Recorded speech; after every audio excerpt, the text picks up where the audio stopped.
Hello guys, നിങ്ങൾ makeup use ചെയ്യുന്ന ആളുകളാണെങ്കിൽ നിങ്ങൾ പുറത്ത് പോയിട്ട് വന്നു കഴിഞ്ഞാൽ നല്ല പ്രോപ്പറായിട്ട് അത് ക്ലെൻസ് ചെയ്ത് കളഞ്ഞിട്ടില്ല എന്നുണ്ടെങ്കിൽ നന്നായിട്ട് പണി കിട്ടും. എനിക്ക് പണി കിട്ടിയിട്ടുണ്ട്, എൻ്റെ ഫേസിൽ ആ മാർക്കും ഉണ്ട്. അപ്പോൾ ഇന്നത്തെ വീഡിയോ അതാണ്. ആദ്യം ഗാർണിയറിൻ്റെ ഒരു മേക്കപ്പ് റിമൂവറാണ് ഞാൻ എടുത്തിട്ടുള്ളത്.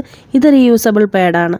ഇല്ലെങ്കിൽ കോട്ടൺ പാഡ് വാങ്ങിച്ച് മുടിയും. നിങ്ങൾ ഇടയ്ക്കിടയ്ക്ക് മേക്കപ്പ് ചെയ്യുന്ന ആളാണെങ്കിൽ ഫസ്റ്റ് ഇത് യൂസ് ചെയ്തതിന് ശേഷം എൻ്റെ ഫേസിൽ കണ്ടല്ലോ, ഇനിയും അവിടെ കരിയും കാര്യങ്ങളും എല്ലാം ഉണ്ട്. അതുകൊണ്ട് ഞാനൊരു ഓയിൽ ക്ലെൻസർ എടുത്തിട്ടുണ്ട്. ഓയിൽ ക്ലെൻസർ വളരെ നല്ലതാണ്. ഇത് മാത്രം നമ്മൾ യൂസ് ചെയ്താലും മതി കേട്ടോ. നമ്മുടെ എല്ലാ മേക്കപ്പും അലിഞ്ഞങ്ങ് ഇളകും. പിന്നെ അതിന് ശേഷം നമ്മളൊരു ഫേസ് വാഷോ അല്ലെങ്കിൽ ക്ലെൻസറോ യൂസ് ചെയ്യണം. സെറാവയുടെ ക്ലെൻസറാണ് മൈ ഫേവറേറ്റ്. അതാണ് ഞാൻ എടുത്തിട്ടുള്ളത് കേട്ടോ. പിന്നെ അതിന് ശേഷം എൻ്റെ ഫേസ് കണ്ടില്ലേ, നന്നായിട്ട് ഫ്രഷ് ആയിട്ടുണ്ട്. ഇനി നമ്മളൊരു മോയ്സ്ചറൈസർ മസ്റ്റ് അപ്ലൈ ചെയ്യണം. ഉടനെ തന്നെ മോയ്സ്ചറൈസർ ഞാൻ സെറ്റാക്കി. ഇതുപോലെ ചെയ്ത് കഴിഞ്ഞാൽ നിങ്ങൾക്ക് മേക്കപ്പ് കാരണം യാതൊരു പ്രോബ്ലവും ഫേസിൽ വരുന്നതല്ല കേട്ടോ. അപ്പോൾ വീഡിയോ ഇഷ്ടപ്പെട്ടെങ്കിൽ ലൈക്ക്, ഷെയർ, സബ്സ്ക്രൈബും ചെയ്യുക. ബൈ.